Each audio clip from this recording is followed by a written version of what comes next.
Vamos a hablar de la filosofía de Burkhardt para la inestabilidad de hombro. Soy el doctor Edgar Edmundo Olvera Hernández, estamos en el Centro de Ortopedia y Medicina del Deporte. El profesor titular, el doctor José Alberto Reyes Pedrosa. Como antecedentes tenemos pues que la inestabilidad relacionada con un primer evento de una luxación de hombro, pues anteriormente ha sido manejada por muchos como un tratamiento conservador en rehabilitación y una inmovilización.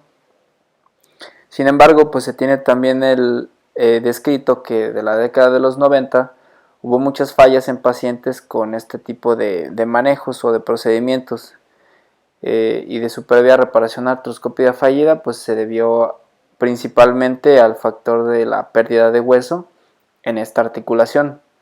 Después de conocer esta tendencia y el comportamiento de un manejo conservador, durante ese primer evento de luxación, pues ya se ha ido modificando las conductas a seguir de acuerdo o respecto al manejo que le damos nosotros a los pacientes cuando tienen este primer evento. Burkhardt relataba que el seguimiento de los pacientes en su primer evento de luxación debía dividirse o debía de hacerse un parteaguas de acuerdo a la edad de los pacientes, y este parteaguas eran los 30 años. Decía que pacientes menores de 30 años, atléticos, se recomienda una artroscopía de reparación de Bankart posterior al primer evento de la luxación. Esto es uno de los cambios que él mencionaba. Y pacientes mayores de 30 años sí se podían tratar conservadoramente solo la primera vez. Y si hubiese un segundo evento, pues este también ya sería convertido a quirúrgico o tendría que ser cirugía. Pero hay que tener bien en cuenta este factor, los menores de 30 años con su primer evento de luxación es la recomendación que hace. Entonces, pues este comportamiento es bajo la premisa que las luxaciones de repetición pues van a causar pérdida de hueso y también van a tener daño en la articulación. Esto se le trata o se le conoce como un comportamiento acumulativo o un daño que rápidamente se va a acumular y se va a ir desgastando el hueso. ¿Cuál es la filosofía en esto? Pues él decía que era reparar las lesiones por artroscopía, que es un procedimiento menos invasivo antes que la pérdida de ósea sea muy grande para requerir procedimientos pues mayores. Los aspectos clave para poder considerar una reparación artroscópica o la filosofía de esto mismo, tenemos que enfocarnos en los diferentes factores, principalmente la pérdida ósea, la preparación del tejido blando, el stock óseo o bone breath preparation, como lo mencionan en el libro, la fijación mecánica, la fijación auxiliar y también tener bien establecidos los criterios de rehabilitación. Hablando de la pérdida ósea, pues se le considera significante cuando se pierde más del 25% del diámetro de la glenoides, o también una lesión profunda de Hill-Sachs que es enganchante en la posición de abducción y rotación externa, que esta posición se le conoce pues 90-90, y también se menciona que pues la reparación pura de Bankart en este tipo de condiciones pues tendrá una recurrencia de luxación de hasta el 67% en los casos. Es por eso la importancia de definirlo bien. Habrá también algunos tipos de técnicas para poder nosotros medir la pérdida que tenemos en la parte de la glenoides. Podemos usarlo con un gancho palpador que está medido, en cuyo caso pues hacemos una pequeña marca y posteriormente de la marca nos vamos hacia el borde para poder establecer la medida de la pérdida ósea que se tiene. Esto sería a nivel directo, pero pues también lo vamos a ver adelante que podemos hacerlo con otro tipo de estudios previo a una intervención quirúrgica. Hablando también de la pérdida ósea, pues en los casos en los que se prefiere una reparación abierta para una sustitución ósea, pues es la cirugía de la Target, que esta va a dar estabilidad y va a fungir como un tope óseo para poder evitar que se pueda realizar el efecto del enganche en el hombro, que es lo que termina haciendo que la articulación se luxe. Y lo tenemos aquí en las imágenes, pues el comportamiento de una articulación normal y cómo es que se comporta cuando ya tienen un defecto. Al momento de realizar una rotación externa, pues se combina el defecto, se hace el efecto del engrane y es lo que hace que la articulación se luxe o se salga. Los libros también lo refieren, pues la pérdida ósea es lo que va a hacer una tendencia a que nuestra cabeza humeral pues tienda a desplazarse si tenemos una pérdida, aunque sea muy pequeña, y pues la tenemos evidenciada en estudios de tomografía de reconstrucción, donde podemos auxiliarnos de estudios comparativos, no solamente para medir el diámetro y poder medir la pérdida ósea como una opción prequirúrgica, sino que también aquí ya podemos comparar por la misma forma, pues en donde evidenciamos más la pérdida del hueso en la parte de la glenoides. Los defectos de Bone y Bankart se van a preferir repararse con anclas y sutura, como lo podemos ver aquí, para poder restablecer otra vez la estructura normal de la glenoides, y para defectos pues más grandes se preferiría ya la reparación con tornillos canulados. Estas serían pues las imágenes de una reparación de Bone y Bankart con las anclas. Este sería el esquema pues de cómo quedaría por dentro de la estructura, volviendo a unir la misma. Habrá unos casos que se mencionan que son los casos zona gris, en donde los criterios no son tan claros, lo menciona Burkhardt, en donde el defecto antero inferior llega a ser menos del 25% en la glenoides, pero se acompaña con una lesión de Hill-Sachs mayor a 4 milímetros de profundidad. En este tipo de casos especiales pues se prefiere la reparación de Bankart más la reparación de remplissage combinada, que ya lo conocen. La reparación de remplissage consiste en llenar la parte del tendón, consiste en llenar la parte del defecto óseo con el tendón infraespinoso, como lo podemos ver aquí. Entonces tenemos aquí en esta reparación combinada, pues habrá que hacer que una lesión articular se convierta en un defecto no enganchante para poder evitar que se luxe la articulación. Entonces pues es colocar una ancla con sutura para poder poner o poder aplastar ese efecto y poderlo llenar con el tendón, para así evitar que al movimiento esto se engrane y salga. La reparación de los tejidos blandos pues siguen los principios de mantener una tensión óptima en los tejidos. Hay que seguir la liberación de la cápsula y del labrum en los casos en los que sea necesario para la reparación anterior del labrum, por ejemplo. Y con esta movilización o liberación vamos a crear que esta capa de tejido se comporte de una manera flotante para poder hacer que ese tejido podamos llevarlo hacia a la parte de la glena y pueda ser reparado hacia el hueso sin que cause un efecto de sobretensión. Entonces habrá que tener en cuenta también la laxitud excesiva que algunos pacientes tienen y que se deberán de eliminar con la aplicación con suturas y anclas, con el fin de que llevemos a una condición estable a esa articulación. Esto se recomienda en los casos de inestabilidades multidireccionales de hombro, en lo que algunos de los pacientes pues, pueden ser hipoplásicos e hiperelásticos. Esto sería una buena herramienta para este tipo de pacientes y tener una fijación estable. Como podemos ver aquí en las imágenes, pues se hace también, además de la aplicatura de la parte del tejido del labrum, pues se hace en la cápsula y se tensa.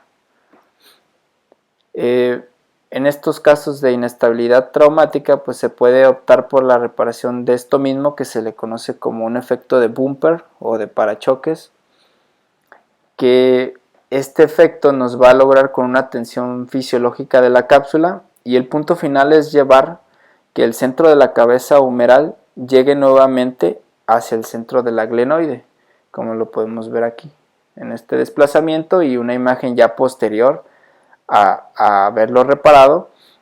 Y con una visión directa pues nos vamos a dar cuenta que si tenemos esta imagen pues habremos tensado correctamente la cápsula. También tener en cuenta que uno de los criterios para tener una ventaja del artroscopio es que se pueden ver todas las patologías del hombro siempre y cuando pues el cirujano ya haya revisado cada una de estas áreas de lesión. Esto es muy importante. La preparación del lecho de hueso donde se va a realizar, pues hay que tener para tener una buena estabilización pues será crítica la presencia de sangrado previo a estar preparando este lecho donde vamos a colocar nuestros materiales. Hay que tener una buena observación, se hace hincapié en el libro sobre esto, con diferentes tomas si es necesario, lentes de 30 a 70 grados e incluso la utilización de portales como el antero superolateral para poder tener este tipo de imágenes y poder explorar mejor la preparación previa de nuestro lecho. Se prefiere un instrumental de un sinovio tomoeléctrico y curetas para la preparación del lecho glenoideo, y se hace hincapié en remover solamente 2 milímetros del borde de la articulación del cartílago dañado, y pues se va a hacer con una cureta pequeña como esta, obteniendo un resultado en imagen así como lo vemos aquí, con el mismo efecto previamente dicho, un lecho sangrante para que podamos tener una buena reparación de nuestros tejidos posterior a nuestra fijación. La reparación mecánica pues se reparará pues la interfaz del hueso y del tejido blando optando por sistemas con nudos, y se va a aplicar la cápsula cuando sea necesario, lo que ya habíamos comentado. Aquí tenemos otro ejemplo de ello. Dentro de la fijación auxiliar, en técnicas que nos van a ayudar a estabilizar no solamente mecánicamente, que no intermeran meramente en el tejido óseo, sino esto va a ser directamente con tejidos blandos. Y lo repite otra vez el libro, se opta por la aplicación con suturas cuando hay tejido redundante, hacen hincapié en esto. Y en algunos casos pues se requiere el cierre del intervalo de los rotadores. Lo mencionan como en pacientes con articulaciones muy laxas o que además tienen inestabilidad multidireccional. O el remplissage también, utilizado para pacientes con diámetros de la glenoide aparentemente respetados o cercanos a lo normal, y que la parte inferior de la glenoides con una combinación de un Hillsage, con una profundidad de 4 milímetros o más. Entonces aquí tendríamos la glenoide, el húmero, el defecto, y aquí sería como se llena con el tendón, o la parte tendinosa se llena el defecto con el músculo infraespinoso, quedando en una visión directa. Así es como se ve posterior a la reparación. Hay un apartado que también habla sobre cuándo abrir el hombro. La cirugía abierta pues ellos lo prefieren para las lesiones de defectos óseos muy amplios o significativos, y ellos refieren que lo van a reparar con la Target. Se recomienda pues para evitar un mecanismo nuevamente de un engranaje para lesiones amplias pero aisladas de Hillsage, con buena opción quirúrgica como un Latarjet puro, como lo vemos aquí. Entonces sustituimos la parte perdida de la glenoides, utilizamos el injerto y lo fijamos con un tornillo. Bueno, este es esquemático, ahorita lo vamos a ver en imágenes en directo.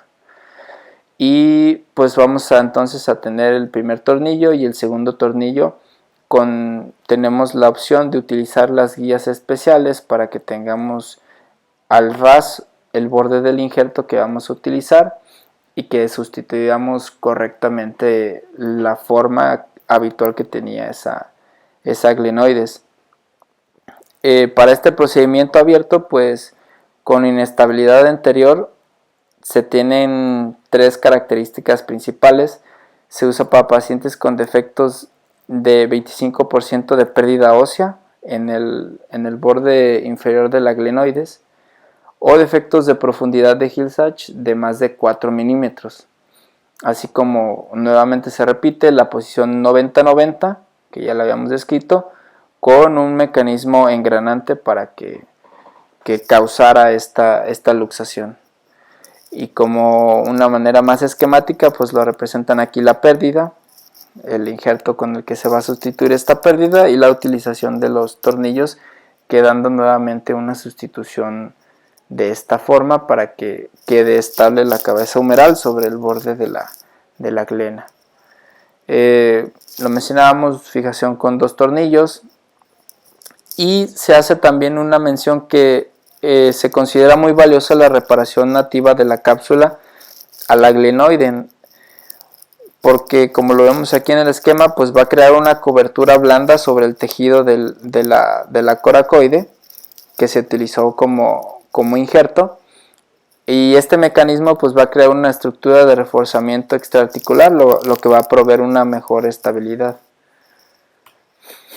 Finalmente, pues hablando de la filosofía de la rehabilitación, hay que tener en cuenta que Burkhardt menciona: se realiza la inmovilización con cabestrillo del brazo durante 6 semanas sin permitir más de 0 grados de rotación externa, y para atletas de deporte de actividad sobre la cabeza con su brazo dominante que ha sido reparado para la inestabilidad, ellos recomiendan 30 grados de rotación externa durante las primeras 6 semanas con el inmovilizador.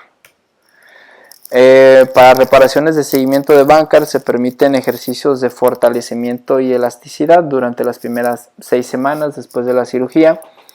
Sin embargo, si a este se le agregó un remplissage, se permitirán solamente los ejercicios de elasticidad a las 6 semanas y fortalecer muscularmente hasta después de los 3 meses de la operación. Esto se menciona porque este tipo de procedimientos sigue los mismos principios biológicos que si hubiésemos hecho una reparación de un manguito rotador. Por eso se hace hincapié en la diferencia de la elasticidad y el fortalecimiento. Posteriormente, actividades completas solamente hasta después de los 6 meses de operado, tanto para reparaciones simples de Bankart con o sin remplissage. La única excepción a esta regla son los deportistas con una mecánica de movimiento de lanzamiento, como lo podemos ver aquí en las imágenes, que a ellos no se les va a permitir iniciar esta actividad sino hasta los 9 meses después de la operación. Inestabilidades multidireccionales pues deberán de mantenerse fuera de actividades deportivas hasta por 1 año para poder regresar. Lo manejan pues de acuerdo a un nivel de gravedad, lo van dejando un poco más de tiempo para reintegrarse a sus actividades. En el caso pues de la cirugía abierta y de la Target, ellos comentan que inician deslizamientos por 6 semanas. Posteriormente a las 6 semanas inician los estiramientos. A los 3 meses el uso con ayuda de las bandas de TheraBand para el fortalecimiento, y van desde la más baja hasta la más alta energía o más alta resistencia en este tipo de bandas. A los 6 meses van a poder volver a iniciar el levantamiento de peso con equipos del gimnasio, y el retorno de las actividades solo se va a permitir cuando haya una evidencia radiográfica de que el injerto óseo ya se haya integrado y que al menos ya haya pasado 1 año después de la cirugía para que se permita otra vez este tipo de actividades. Pues el seguir previamente los criterios generales para cada una de estas posibilidades es a lo que se le conoce como la filosofía del tratamiento de la inestabilidad de hombro, y seguir este camino pues debería producir resultados exitosos en la mayoría de los pacientes con una recurrencia de casos que ellos lo refieren muy inferior al 10%, siguiendo este tipo de recomendaciones generales. Y pues como una conclusión, finalmente lo mencionaba Burkhardt, él dice que el diablo está en los detalles, pero en la cirugía artroscópica del hombro cada detalle es importante. Todo se trata de los detalles.